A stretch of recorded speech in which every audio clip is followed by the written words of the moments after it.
नमस्कार, जोहार। आप देख रहे हैं झारखंड स्वतंत्र खबर। हमारे साथ आर्यन लेडी दैनवारला हैं और हम लोग आज बात करेंगे जो केंद्र सरकार वक्फ बिल संशोधन 2025 लाए, उसी पर हम लोग बात करेंगे। दीदी, इस पर क्या प्रतिक्रिया देते हैं? दीदी, वक्फ बिल जो संशोधन हुआ है, वक्फ बिल जो आया है उस पर एक तो केंद्र में जो भारतीय जनता पार्टी की सरकार है,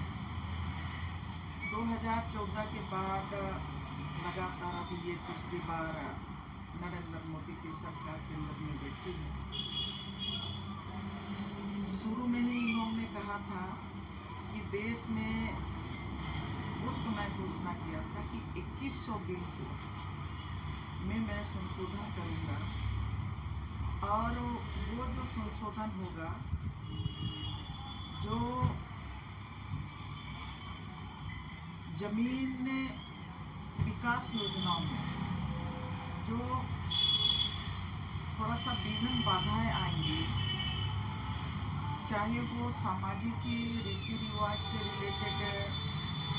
कानून हो या तो भाषा और संस्कृति से रिलेटेड जो कानून है, जो समुदाय के हैं, उन तमाम कानून को लगातार देख रहे हैं। 2024 के बाद, 2014 के बाद उन्होंने जिस तरह से घोषणा किया था कि 2100 कानून को मैं संशोधन करूंगा, तब मन में आता था कि वो 2100 कानून कौन कौन कानून हैं जिसमें ये संशोधन करना चाहते हैं। लेकिन देखते ही देखते सबसे पहले यहाँ पर जो देश में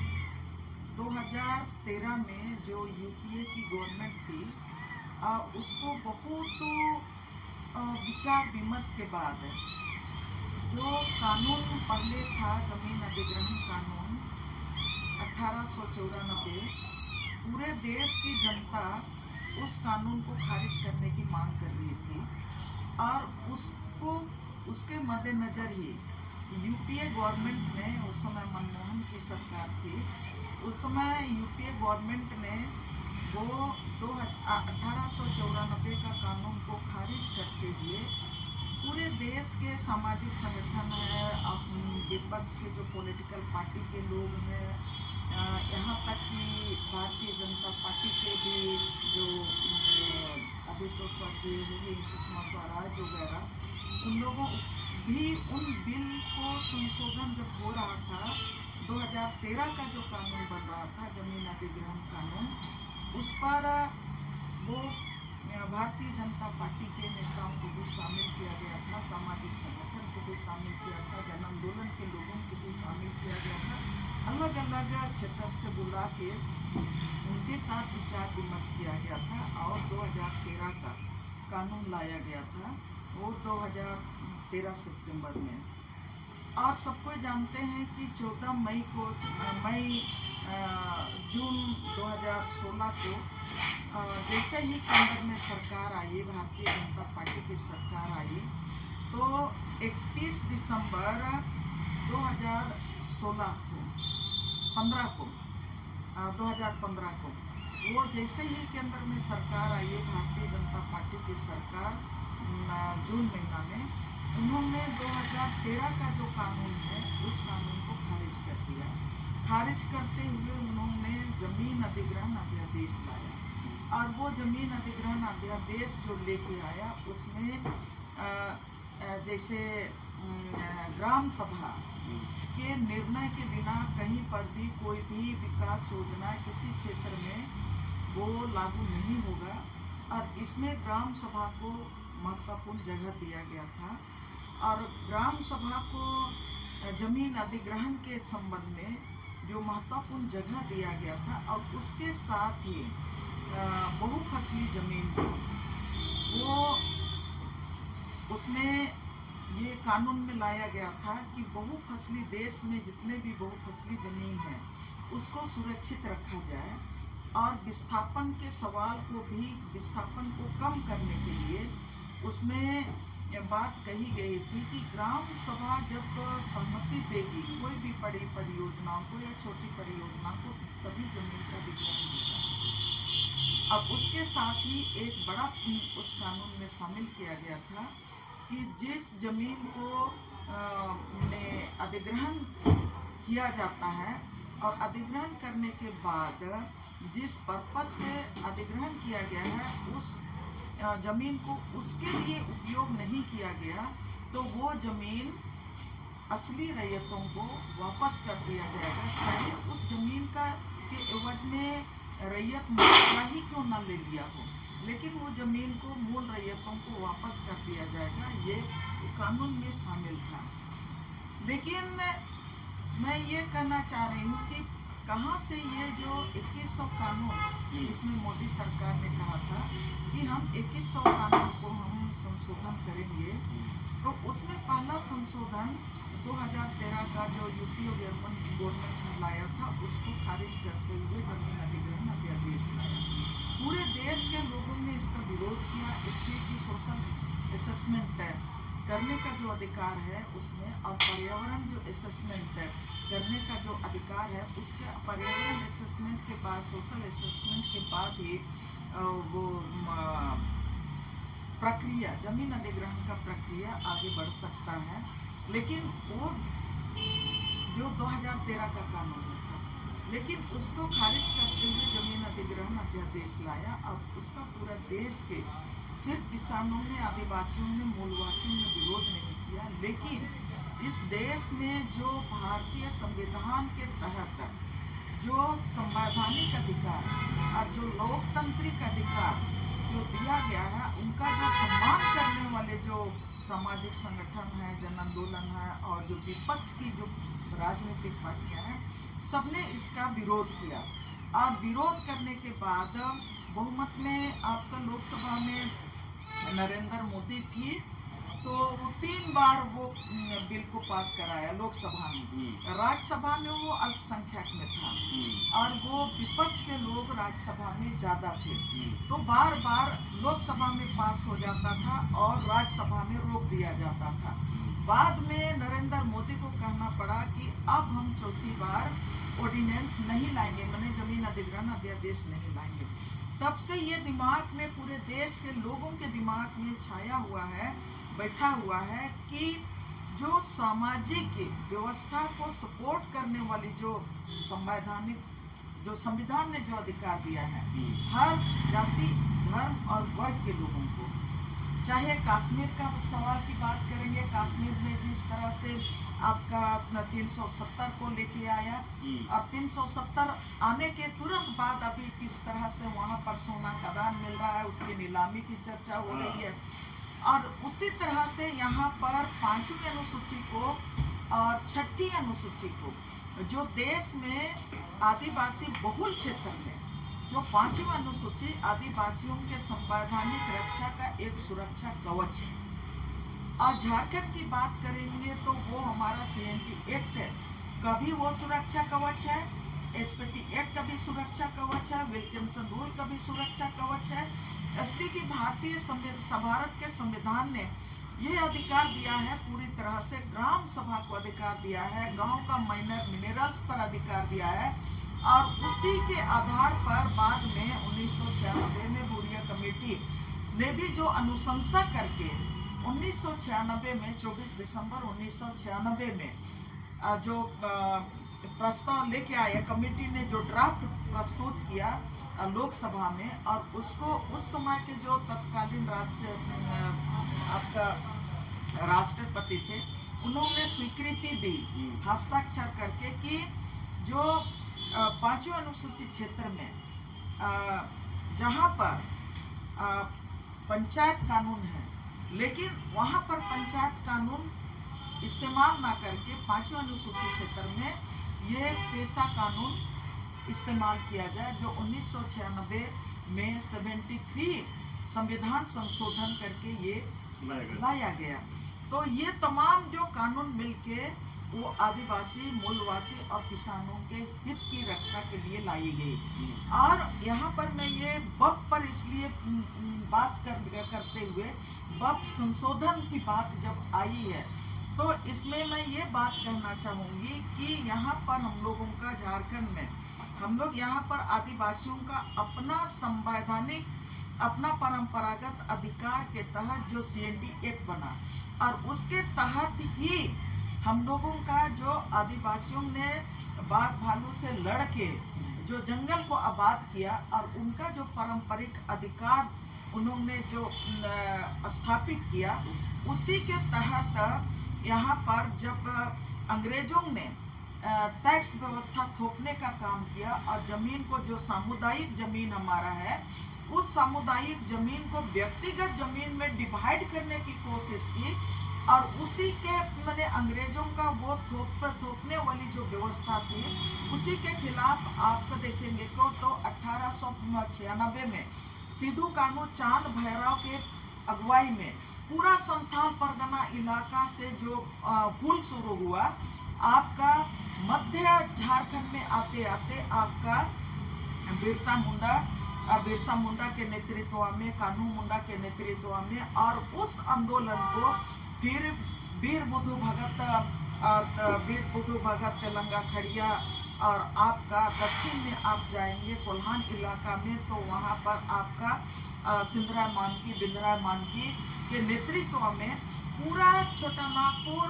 पूरा आपका झारखंड वो पूरा आंदोलनरत था। अंग्रेजों ने जब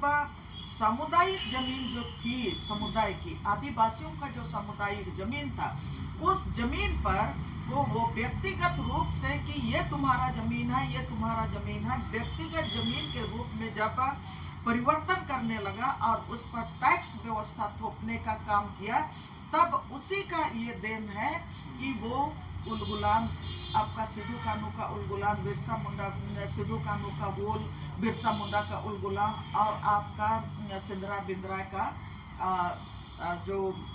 क्या बोलते हैं, जिसको लोग बोलते हैं, लोगों ने कहा कोल विद्रोह या तो आदिवासी विद्रोह, सरदारी लड़ाई हुई, ये तमाम चीज सामुदायिक जमीन को बचाने के लिए ही किया गया।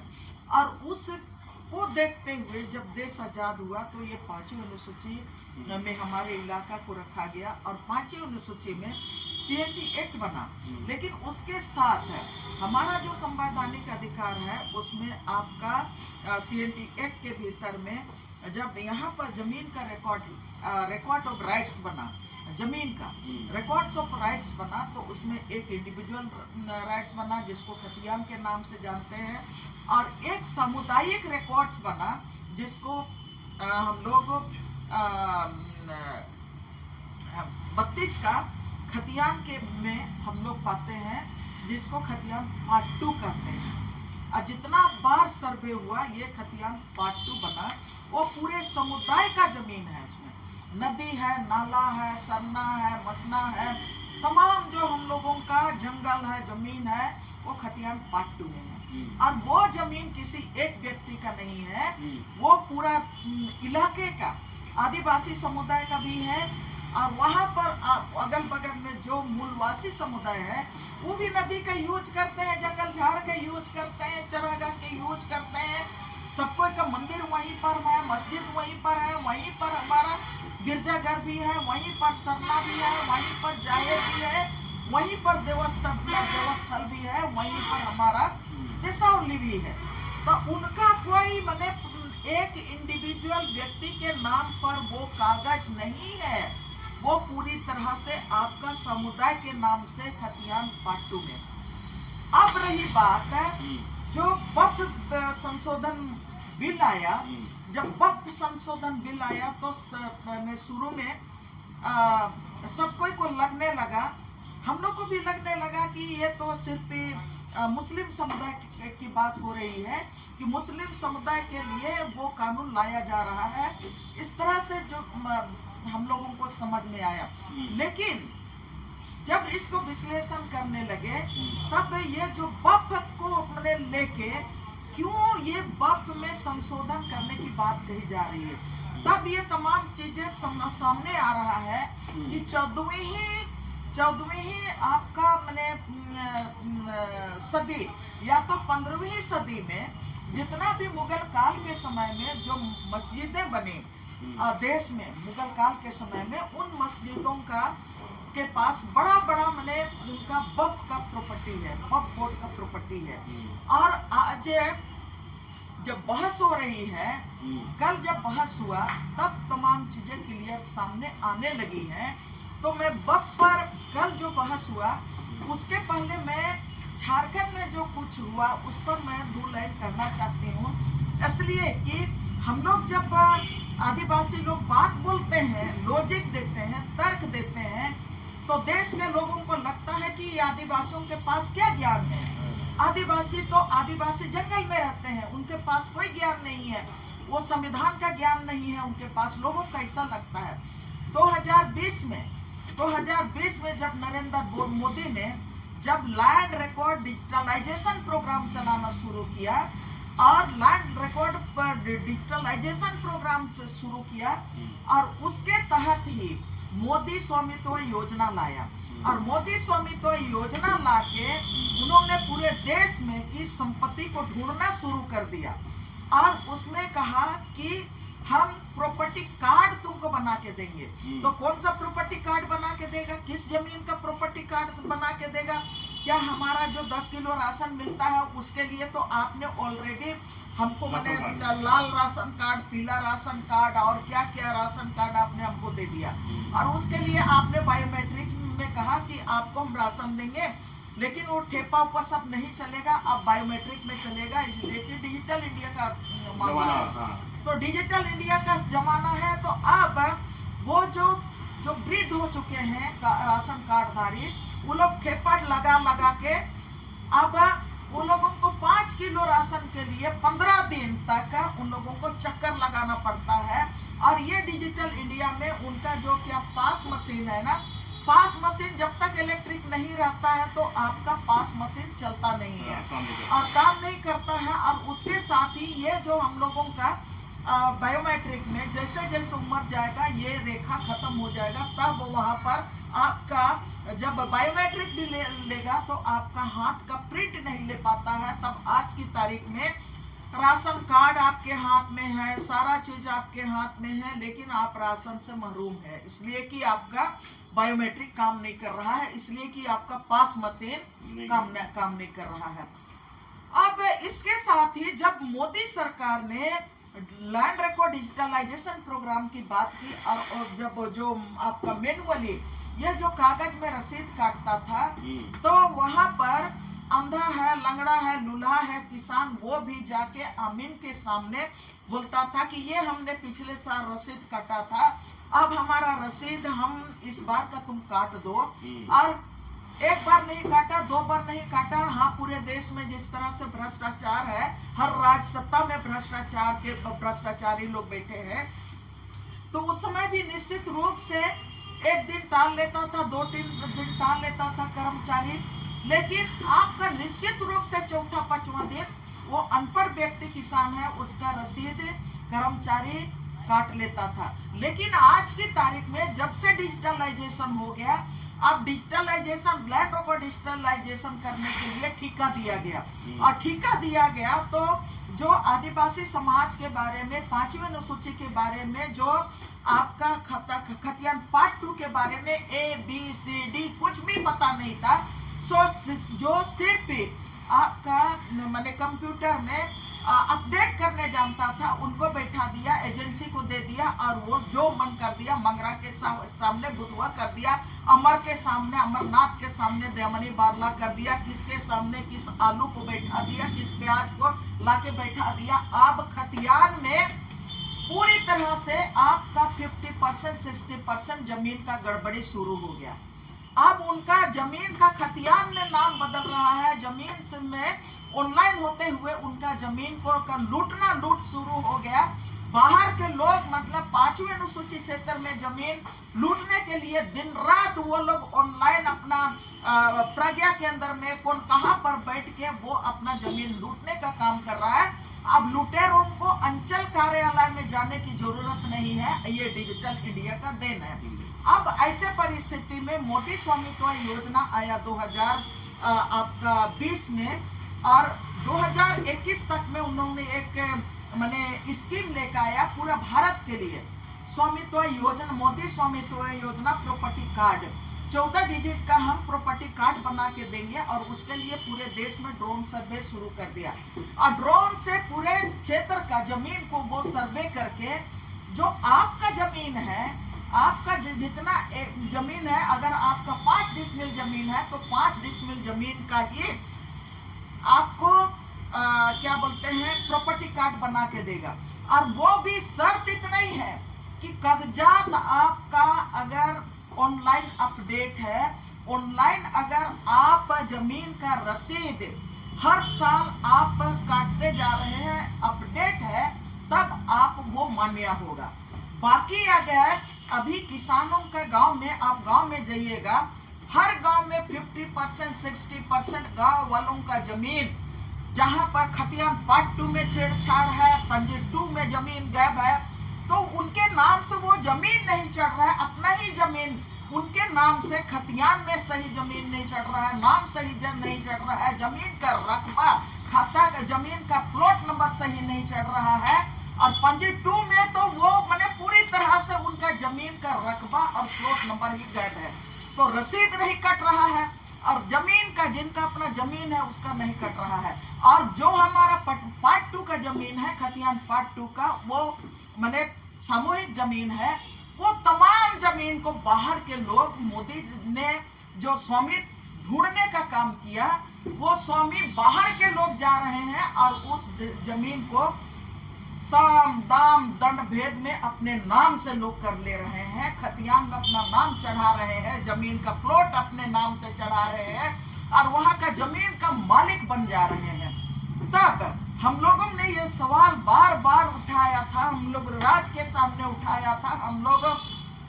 मोदी के नाम से कई बार हम लोगों ने चिट्ठी भेजने का काम किया, बीडीओ के माध्यम से, सीओ के माध्यम से, गवर्नर के माध्यम से हम लोग मैंने ये बोलने का काम किया कि ये जो आप डिजिटलाइजेशन प्रोग्राम चला रहे हैं और इस प्रोग्राम के तहत में हमारे लोगों का जमीन, बड़ा हिस्सा जमीन बड़ा हिस्सा वो गायब हो रहा है अपने से। और ये जो हमारा खतियान पार्ट 2 का जमीन है, जो गांव के लोगों का है, आप बोल रहे हैं प्रॉपर्टी कार्ड देंगे, तो ये जो हमारे पूरे गांव का जमीन है, जो किसी का भी नहीं है, किसी के नाम से दर्ज नहीं है, उसका प्रॉपर्टी कार्ड आप किनके नाम से दोगे, किस गांव के नाम से दोगे, या तो किस व्यक्ति के नाम से दोगे। इसलिए कि ये तो हम लोगों का जमीन है, गांव का है, ये हमारा परंपरागत अधिकार है। कल मुझको, हम लोगों ने ये सवाल उठाते रहा, लेकिन कल मुझको लगा कि ये जो वक्फ बोर्ड का वक्फ संशोधन बिल पर कल 3 जजों का बेंच बैठा और वो 3 बजे, 3:30 बजे, 4 बजे तक जब बहस हुआ, उस बहस को भी मैंने, और वहां से जो चीजें आ रही थी, मैंने समझने की कोशिश की। और फिर मैंने आज सुबह से मैं वक्फ को, मैंने जो रिपोर्ट आया है, मैं उसको देखने का कोशिश की, तब मुझको लगा कि वक्फ पर बोलना चाहिए,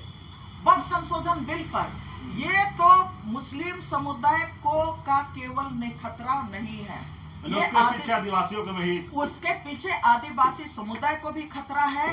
और मुस्लिम समुदाय के साथ क्रिश्चियन समुदाय को भी खतरा है, और उसके साथ जितने भी धार्मिक समुदाय और भी है ना यहाँ, उनको भी खतरा है। खतरा कैसे है? जब यहाँ पर आदिवासी समुदाय को खतरा कैसे है? अब ये कानून आएगा तो सिर्फ उनके लिए तो केवल नहीं आएगा, अब यहाँ पर जमीन का डिजिटलाइजेशन हो गया है,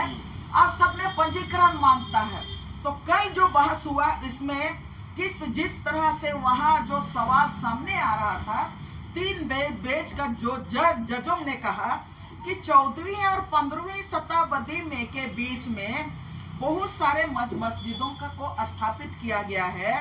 और उनके पास रजिस्टर्ड डीड नहीं है, उनका आप कैसा करोगे, किनके नाम से करोगे? ये जो वक्फ, और उसमें कहा गया है वक्फ में कि रजिस्ट्रेशन करना मस्ट है, रजिस्ट्रेशन करना मस्ट है। तो जजों ने इस सवाल उठाया कि जो 14वीं और 15वीं शताब्दी में जो मैंने मंदिर मस्जिद का स्थापना हुआ, उनके पास जो जमीन भी खरीदे होंगे, तो वो जमीन का डीड तो उनके पास नहीं है, मैंने खरीद बिक्री करने का डीड तो नहीं है, फिर इसको कैसे तुम रजिस्ट्रेशन करोगे? ये बड़ा सवाल है। दूसरा सवाल इन लोगों ने कहा कि बफ बाय यूजर को कैसे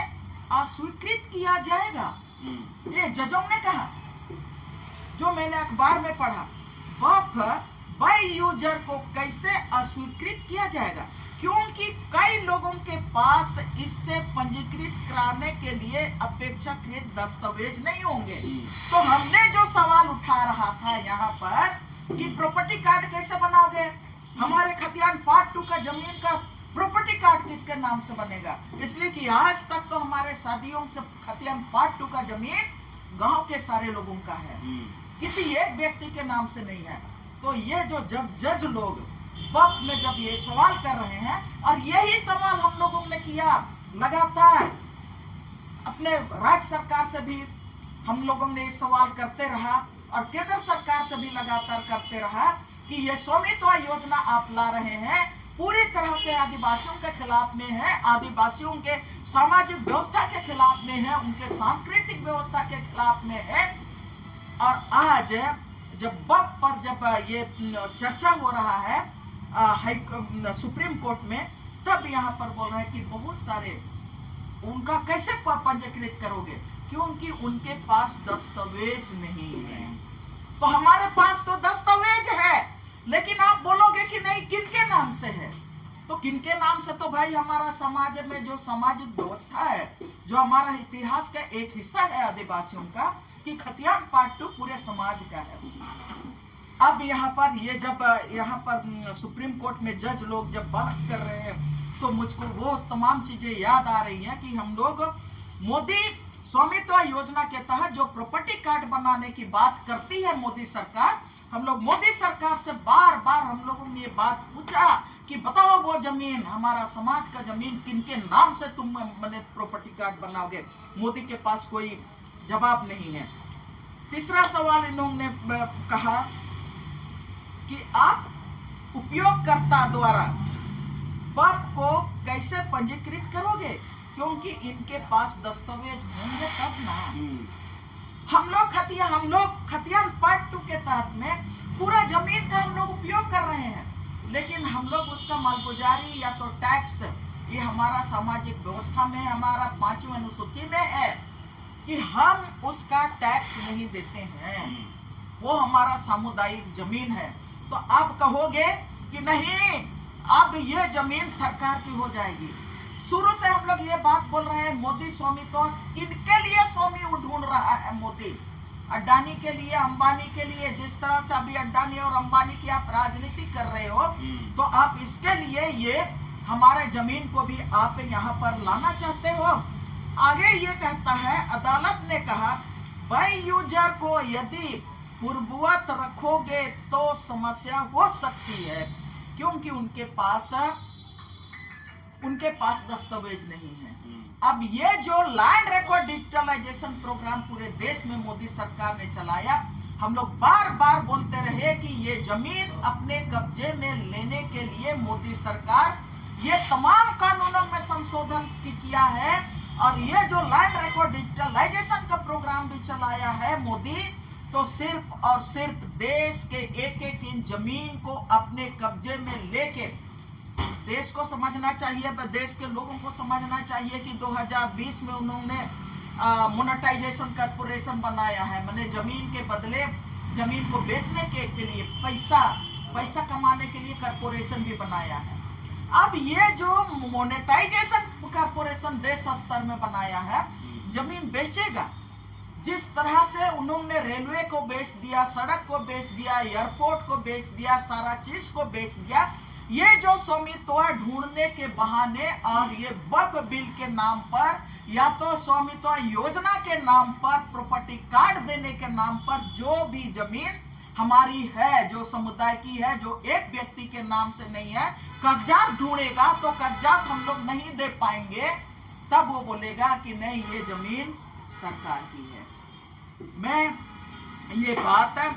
मैंने रघुवर दास 2014-19 के बीच में था, रघुवर दास ने इसी बात को, देखिए भारतीय जनता पार्टी की सरकार का एजेंडा बहुत पहले से तय होता है। वो बहुत दूर से देखते हैं कि हाँ हमको कहाँ कहाँ मार करना है।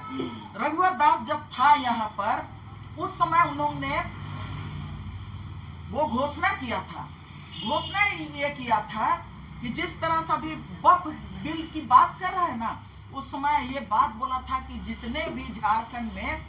गिफ्ट डीड है, उस गिफ्ट डीड को कैंसिल किया जाएगा। तो ये गिफ्ट डीड किसके पास है? गिफ्ट डीड तो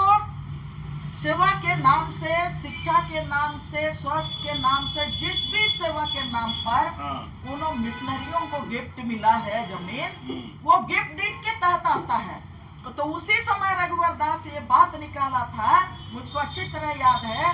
कि जितना भी गिफ्ट डीड का जमीन है उसको कैंसिल कर दिया जाएगा, वापस लिया जाएगा। उसी समय 2016 में ही, तभी हम लोगों का जो दिमाग था ना, उसी समय से तमाम चीजें चल रही थी कि नहीं ये तमाम चीजें होंगी। और उसी का हिस्सा है कि उन्होंने भूमि बैंक भी बनाया। इधर से नहीं सका तो रघुवर दास ने भूमि बैंक बना लिया, और जितना भी हमारा गांव का जो संपत्ति है, उन संपत्ति को भूमि बैंक में डाल दिया। और जितना भी आदमी को ले जाना है खरीदने के लिए, जितने भी लोगों के हाथ में कब्जा दिलाना है, वो कब्जा दिला रहा है। तो ये वक्फ जो बिल आया है ना, संशोधन बिल जो लेके आया है मोदी सरकार, सिर्फ और सिर्फ देश में जितने भी संपत्तियां हैं मुस्लिम समुदाय के हाथ में, कल के दिन में वो वक्फ के लिए केवल नहीं होगा, आदिवासियों के लिए भी होगा, और आपका क्रिश्चियन समुदाय के लिए भी होगा। और जैनों के पास भी बहुत जमीन है, सारे लोगों के हाथ से वो जमीन मलिकाना ढूंढेगा ना। यहाँ पर बोल रहा है दस्तावेज बोल रहा है का, अभी तो लोग लड़ रहा है, हम लोग लड़ रहे हैं लुगु बुरु के लिए, ठीक है, हम लोगों का तो पारंपरिक अधिकार है, हम लोग मानते हैं, हम लोग लड़ रहे हैं आपका जैनों के साथ है पारसनाथ के लिए। असली की खतियान पार्ट 2 के अंदर में आता है। कल के दिन में बोलेगा कि हाँ, जैनियों से भी पूछेगा तुम्हारा कागज है, नहीं बोलेगा ना, इसको हटाओ, अब ये हमारा जमीन है, अब इसको मोनेटाइजेशन कॉर्पोरेशन का हवाले कर दो। अब पूरे देश का एक एक जमीन का रिकॉर्ड मोदी के पास है। एक क्लिक में एनआईसी को बोलेगा, एक क्लिक में पूरा देश का जमीन का ब्यौरा एक क्लिक में उनको मिलेगा। बोलेगा कि अरे हमारे पास इतना है उतना है। अडानी और अंबानी के लिए आज की तारीख में क्यों वो बड़ा से बड़ा पूरे देश में होते जा रहा है, और ये अडानी को बचाने के लिए किस तरह से मोदी सरकार ने गया, ट्रंप से भी समझौता करके आया। तो ये जो बिल पर जब बहस हो रहा है, तो मैं इसीलिए बात को मैंने कहना चाह रही हूँ कि आज आप जिस वक्त को लेके आज बहस हो रहा है सुप्रीम कोर्ट में, मुझको बहुत अच्छा लगा, लेकिन हमारा बात कहने वाला कौन होगा सुप्रीम कोर्ट में? हाँ, हमारे पास तो कागज है ना, हमारे पास कागज है, हमारे पास संविधान है, लेकिन हमारे तरफ से जैसे यहाँ तो 72 या तो 73 आपका याचिका करता है, 72-73 याचिका करता है, तो उन याचिकाकर्ताओं का सुप्रीम कोर्ट ने सुन लिया। और यहाँ पर केंद्र सरकार ने भी अपना वो तुषार मेहता को बैठा के रखा है। कल तो सुन रहे थे कई सवाल थे, तो ये जो तमाम सवाल किया ना, तो वो शायद पानी भी उनको नहीं मिल रहा था, उतना पसीना हो गया। तो अब रही बात है कि वक्त से सिर्फ वो मुस्लिम समुदाय को क्षति नहीं है होगा, अलग अलग तरह से मोदी तिकड़म लगा के देश की तमाम संपत्ति को अपने हाथ में वो कब्जा में ले जाना चाह रही है। यही बात मैंने वक्त को जो समझ में आया है, कल का जो अदालत का बहस में, मुझको लगा कि इस बार सबको को सोचना चाहिए कि हाँ, स्वामित्व योजना के तहत भी और आप प्रॉपर्टी योजना के तहत भी और ड्रोन सर्वे करके भी आप इन्हीं तरह की जमीनों को, जो समाज की जमीन है, उनको आप अडानी और अंबानी को बेचने के लिए ही आप ये तमाम नया स्कीम लाके आप देशवासियों को कंगाल बनाना चाहते हैं। देश का संपत्ति को अडानी और अंबानी को आप बेचने के लिए ये तमाम तिकड़म कर रहे हैं, मैंने पूंजीपतियों को देने के लिए। बिल्कुल। चलिए, अभी आप सुन रहे थे आर्यन लेडी देवीवाला की बात, और जिस तरह से हम लोग जो संशोधन बिल पर बात शुरू किए थे, लेकिन दीदी का स्पष्ट कहना है कि वो मुसलमानों के लिए नहीं, उसके पीछे का जो राज छिपा है वो समझने वाली बात है। जब ये पूरा वीडियो को जब देखेंगे तो उसमें समझ में आए कि आदिवासी समुदाय हो चाहे और भी कोई समुदाय हो, ईसाई हो, जैनियों हो, तमाम लोग बोल रहे हैं कि उसी के घेरा में आने वाले हैं। लेकिन सामने जो दिख रहा है लोगों को कि ये मुसलमानों के लिए बिल लाया गया है, ऐसा नहीं है। उसके पीछे बहुत बड़ा राज है और उस राज का खुलासा दयानिधि किए हैं। जब ये पूरा वीडियो देखेंगे तो समझ में आए कि आदिवासियों के वक्फ बोर्ड जो संशोधन बिल है वो मुसलमानों का जमीन नहीं बल्कि आदिवासियों को जमीन भी छीनने का, ईसाइयों का भी जमीन छीनने का एक बहुत बड़ा षड्यंत्र है। तो इस तरह खबर को देखने के लिए आप झारखंड खबर में रहिए। जोहार, नमस्कार।